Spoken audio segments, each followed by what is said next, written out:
स्वागत है दोस्तों आप सभी का फिर से एक नए वीडियो में। दोस्तों आज के इस वीडियो में हम लोग झारखंड बोर्ड क्लास 11th का 26 फरवरी का दोस्तों जो आप सभी का फिजिक्स का भौतिक का जो पेपर होने वाला है पेपर 2 में, इसके लिए दोस्तों आ चुके हैं आज की इस वीडियो में सबसे मोस्ट इंपोर्टेंट 40 एमसीक्यू क्वेश्चंस को। ये दोस्तों ऐसा इंपोर्टेंट क्वेश्चन है दोस्तों आपके एग्जाम में डायरेक्टली देखने को मिलेगा।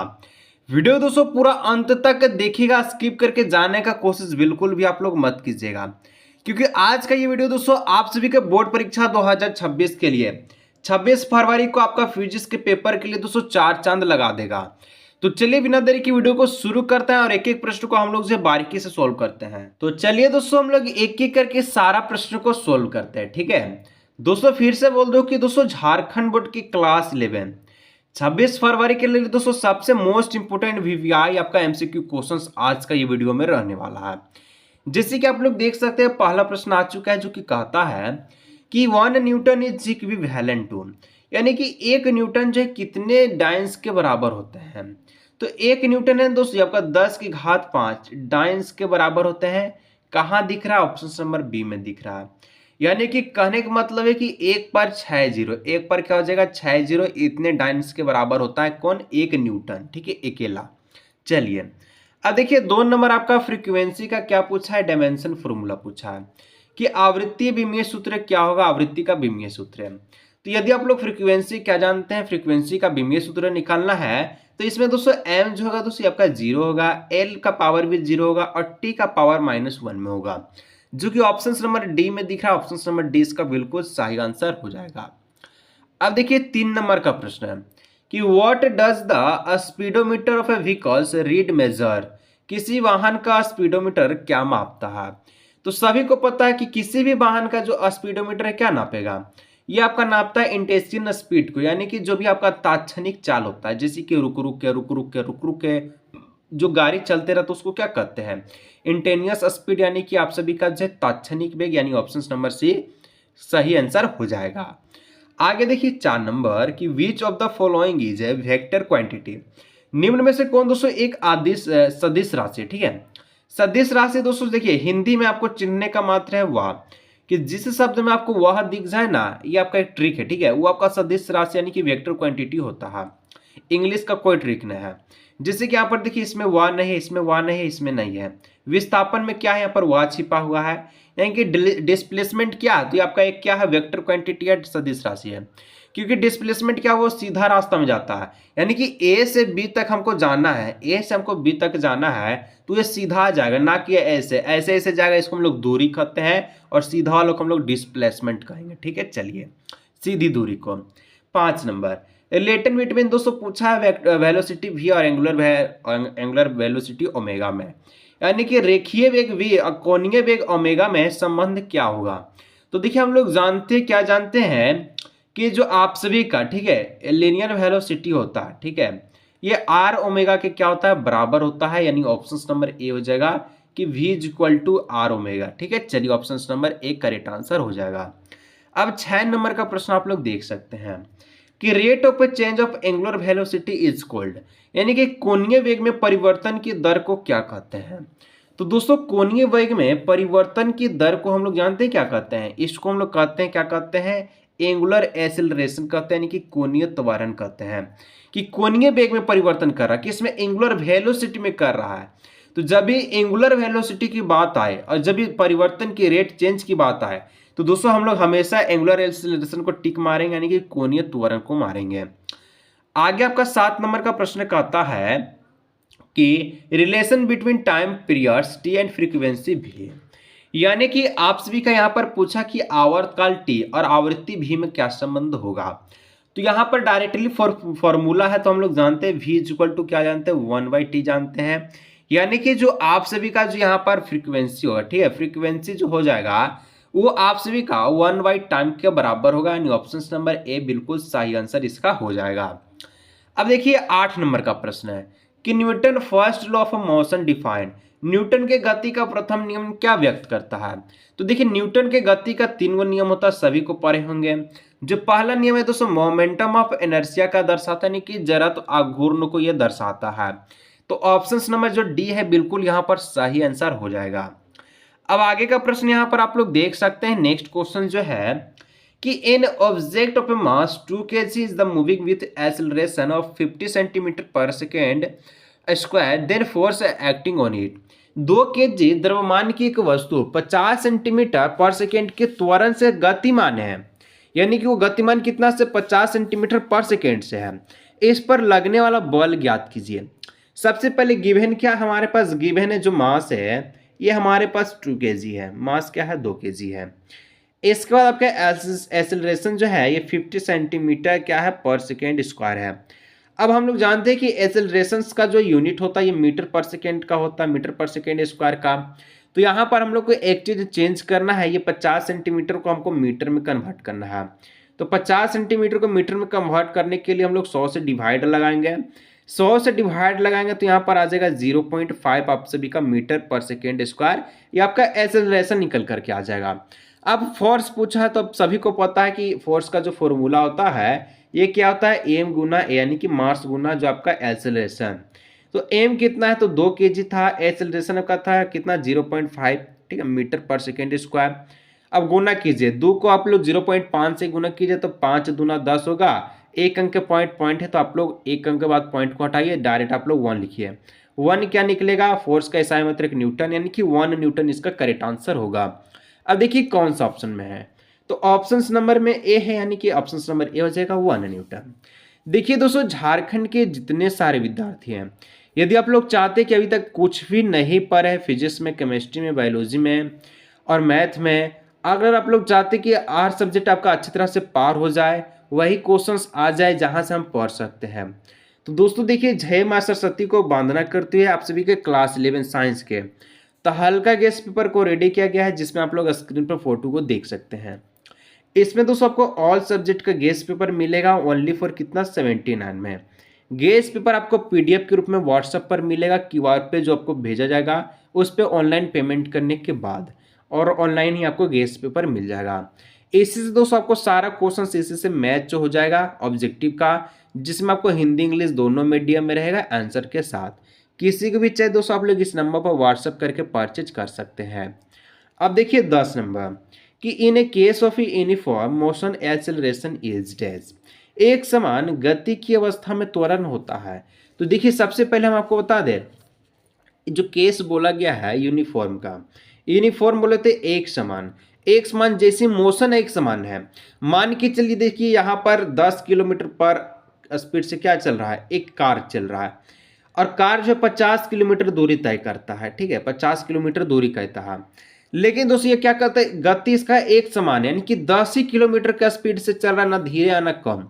तो ऐसे में जानते हैं क्या होता है, एक्सेलरेशन का मान निकल करके आ जाता है 0, क्योंकि एक्सेलरेशन कहाँ पर लागू होता है, जहां पर अप डाउन करके चलते रहता है, ठीक है, यानी कि जहां पर तात्क्षणिक वेग आपका प्राप्त होगा। तो यहाँ पर ऑप्शन नंबर जो ए है 0 इसका निकल करके आ जाएगा। अब दोस्तों नेक्स्ट आप लोग देख सकते हैं 16 number, SI unit of momentum of inertia is, जड़त्व आघूर्ण का एसआई मात्रक। तो सभी को पता होगा कि जड़त्व का जो एसआई मात्रक होता है जड़त्व आघूर्ण का, ये क्या होता है, तो ये होता है आप सभी का केजी मीटर, ठीक है, स्क्वायर, यानी ऑप्शन नंबर डी हो जाएगा किलोग्राम मीटर स्क्वायर। आगे का प्रश्न है 17 कि एक कपल प्रोडक्ट्स, ठीक है, एक बल युग्म उत्पन्न करता है। तो ये दोस्तों कपल जो प्रोड्यूस क्या करेगा, तो ये कपल जो प्रोड्यूस जो करेगा, ये आप सभी का ओनली रेशनल मोशंस को, यानी कि केवल घूर्णन गति को क्या करता है, बल युग्म उत्पन्न करता है, यानी ऑप्शन नंबर बी हो जाएगा। 18 नंबर कहता है कि the centre of mass of a body, किसी भी पिंड का द्रव्यमान केंद्र कहाँ पर होता है। तो कोई भी पिंड हो दुनिया का, कोई भी पिंड, अगर इसका हम लोग के केंद्र द्रव्यमान का जो केंद्र हमको निकालना है, तो ये क्या यहाँ रहता, तो पिंड के अंदर या बाहर स्थित हो सकता है, कहीं पर भी, जो कि हम लोग मास को हम लोग निर्भर करेंगे, ठीक है। चलिए, यानी ऑप्शन नंबर डी कि मे लाई विथ इन और आउटसाइड द बॉडी। 19 नंबर कहता है कि Kepler second La is consequence, Kepler का द्वितीय नियम का परिणाम है। तो दोस्तों केपलर का द्वितीय नियम आपसे डायरेक्टली पूछ चुका है। तो केपलर का जो द्वितीय नियम है कि क्या है, इसको हम लोग कहते हैं कन्वर्जन ऑफ एंगुलर मोमेंटम, यानी कि कोणीय संवेग संरक्षण को द्वितीय नियम हम लोग कहते हैं किसका, केपलर का। तो ऑप्शन नंबर सी हो जाएगा। अब आगे देखिए 20 number, which of the following statement is the correct regarding the gravitational force, कि निम्न में से कौन सा कथन, ठीक है, गुरुत्वाकर्षण बल के संदर्भ में सही है। यानी कि आपको बताना है कि ग्रेविटेशनल फोर्स के रिगार्डिंग यहाँ पर कौन सा आंसर जो है करेक्ट होगा। तो हम लोग देखिए डायरेक्टली आंसर्स को देखेंगे, ठीक है, हम लोग को समय वेस्ट बिल्कुल भी नहीं करना है। तो यहाँ पर जो ऑप्शन नंबर जो सी है, द ग्रेविटेशनल फोर्स, ठीक है, फ्रॉम्स एक्शन, ठीक है, रिएक्शन स्पीयर, यानी कि गुरुत्वाकर्षण बल जो क्रिया प्रतिक्रिया युग में है, कि जैसी क्रिया वैसी प्रतिक्रिया ये करती है, यानी ऑप्शन नंबर सी हो जाएगा। अब आगे देखिए 21 नंबर, दोस्तों सिंपल सा प्रश्न है कि SI unit of capital G, capital G का एसआई मात्रक पूछा है। तो हम लोग सभी लोग जानते हैं कि जो कैपिटल जी का जो एसआई मात्रक निकलता है न्यूटन मीटर स्क्वायर बट्टे में आप सभी का केजी स्क्वायर होता है, ठीक है, यानी कि ऑप्शन नंबर डी। अब एक आप लोग कमेंट करके बताएगा कि ग्रेविटेशनल फोर्स यानी कि गुरुत्वीय स्थिरांक का, ठीक है, गुरुत्वीय स्थिरांक का आप सभी का गुरुत्वीय बल का कि आपका डायमेंशन क्या होगा। इसका डायमेंशन आप लोग फटाफट नीचे कमेंट करके बताएं कि कैपिटल डी का आप लोग का डायमेंशन इनकी बीमगत सूत्र क्या होगा। अब देखिए 22 नंबर का आता है कि solid which break above the elastic limits are called, वे ठोस जो प्रत्यक्ष सीमा पर टूट जाते हैं कहलाते हैं। यानी कि एक लिमिट पर एक ठोस को टूट जाना क्या कहलाता है, तो इसको हम लोग कहते हैं दोस्तों ब्रिटिकल एंड ब्राइटल्स, यानी कि भंगुर, भंगुर हो गया, ठीक है, टूट गया, बिखर गया।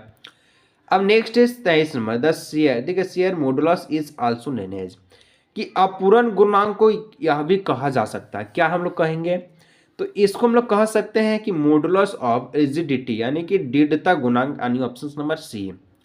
अब 24 नंबर देख सकते हैं कि यूनिट ऑफ प्रेशर, दाब का मात्रक होता, तो दाब का मात्रक क्या होगा, तो दाब का मात्रक होता पास्कल, सभी को पता है, नहीं ऑप्शन नंबर भी पास्कल, ठीक है।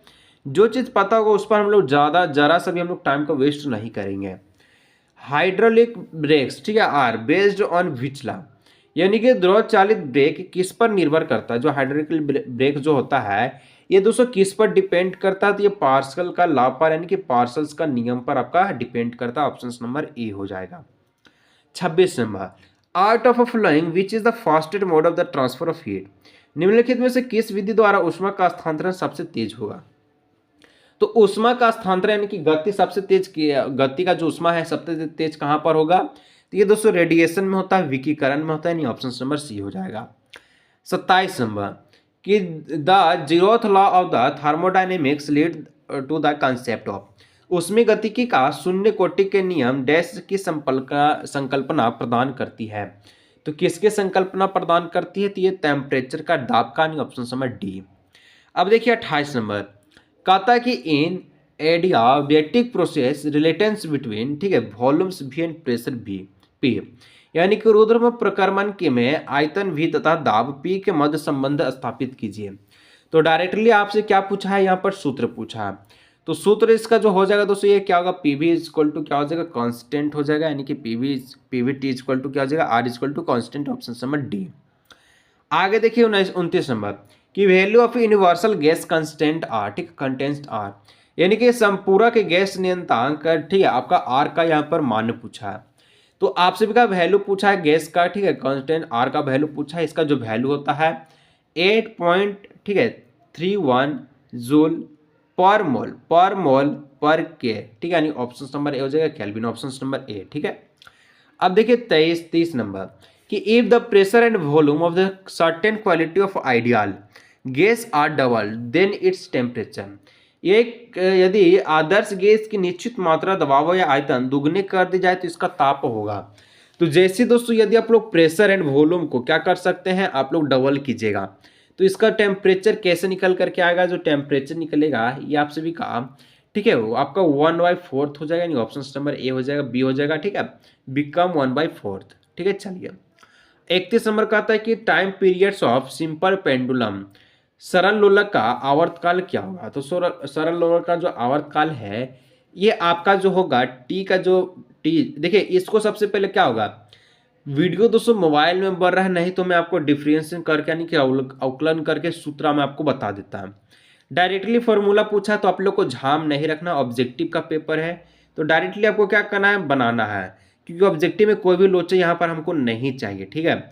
यानी कि टी जो है आपका होगा ये आपका क्या होगा 2 अंडर रूट में L/G की क्या होती है, बराबर होती है, यानी ऑप्शन नंबर ए हो जाएगा बिल्कुल करेक्ट आंसर।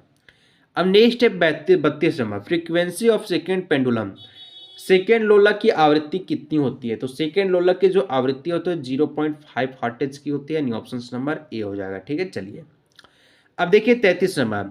कहता है 33 नंबर की which of the following expression does not represent simple harmonic motion. निम्नलिखित में से कौन सा व्यंजक सरल आवर्त के व्यक्त नहीं कर सकते हैं? ये सारा चीज तो आप लोग पढ़ चुके हैं, लेकिन पूछेगा कैसे? ना ही न्यूमेरिकल पूछेगा ना ही कुछ, सीधा डिपेंड बिटवीन पूछ देगा। आपसे पूछता है जैसे हम आपको दिखा रहे हैं, रिलेशन बिटवीन पूछ देगा। तो इसी में आपको बोलता है कि यहाँ पर आप सभी का व्यक्त किसको नहीं कर सकते? हार्मोनिक मोशंस को। ठीक है, तो 33 का क्या हो जाएगा? हम लोग जानते क्या जानते कि एक्स का जो मान है, ठीक है, ये आपका A sine omega T cos square omega T के इक्वल टू बराबर में नहीं होना चाहिए, ये आपका रॉन्ग है। तो ऑप्शन नंबर डी हो जाएगा। इस पर न्यूमेरिकल दोस्तों बनेगा कब? बनेगा कॉम्पिटिटिव एग्जाम में। ठीक है, अभी कुछ नहीं झंझट लेना आपको। A progressive wave is the represented by y equal to दे दिया गया है when x and y is metre and t is second the maximum particles velocity. एक प्रगामिक तरंग में दोस्तों इस प्रकार से द्वारा किया जाता है जहां पर x y मीटर है, ठीक है, आपका t सेकेंड है, कण का वेग अधिकतम कहाँ होगा? तो ऐसे क्वेश्चंस में दोस्तों मैं आपको डायरेक्टली आपको ट्रिक बता देता हूं, क्योंकि टाइम वेस्ट बिल्कुल नहीं करना है। ऑब्जेक्टिव पेपर है, सब्जेक्टिव रहता तो आपको सोल्व करना बनता था। देखिए यहाँ पर और कुछ लिखा गया है। ठीक है, देखिए सबसे पहले तो साइन के बगल में कौन सी संख्या? साइन के बगल में 5 है, पाई के बगल में क्या है? 100 है। सिंपल क्या करना है? 100 को 5 से, ठीक है, 5 से गुना कर दीजिएगा, 500 इसका आंसर होगा। 500 जो आंसर निकलेगा ये पाई मीटर पर सेकेंड में निकलेगा, जो कि ऑप्शन नंबर डी में दिख रहा है। ऑप्शन नंबर डी इसका बिल्कुल सही आंसर हो जाएगा। अब 35 नंबर जो क्वेश्चन है कि the Doppler effect is applicable for, यानी कि यहाँ पर डॉपलर प्रभाव लागू होता है। तो दोस्तों ये जो लागू होता है ये आपका बहुत साउंड एंड लाइट वेव्स में ध्वनि एवं प्रकाश दोनों तरंगों के लिए है। तो दोस्तों देखिए अभी हम लोग जैसे इतना प्रश्नों को सोल्व कर चुके हैं, जो कि आपके एग्जाम के लिए सबसे मोस्ट इंपोर्टेंट क्वेश्चन था। यदि आप लोग दोस्तों चाहते हैं कि सर जी हम लोग खुद से भी क्वेश्चंस को सोल्व करेंगे, क्योंकि दोस्तों यूट्यूब पर हमको सारा क्लास को देखना होता है। ठीक है, ये आपका जितना भी क्लास हो गया झारखंड बोर्ड का, 12th का, 11th का, आर्ट्स हो गया, साइंस है, ठीक है। तो दोस्तों देखिए साइंस का वीडियो कम अपलोड हो पाता है, इसलिए क्योंकि यहाँ पर कैलकुलेटिव चीज़ ज़्यादा होती है। यदि दोस्तों आप लोग चाहते हैं कि सर हम खुद से भी पढ़ सकते हैं, हम आपको प्लीज़ सजेस्ट कर दीजिए। तो दोस्तों आप लोग इस गेस्ट पेपर को बाय कर सकते हैं, 79 ओनली प्राइस है, जिसमें ऑल सब्जेक्ट आपको दिया जाएगा। पेमेंट आपको जो QR के माध्यम से करना होगा और आपको PDF के रूप में गेस्ट पेपर मिल जाएगा। तो आप लोग व्हाट्सअप करके परचेज कर सकते हैं। मिलते हैं नेक्स्ट वीडियो में।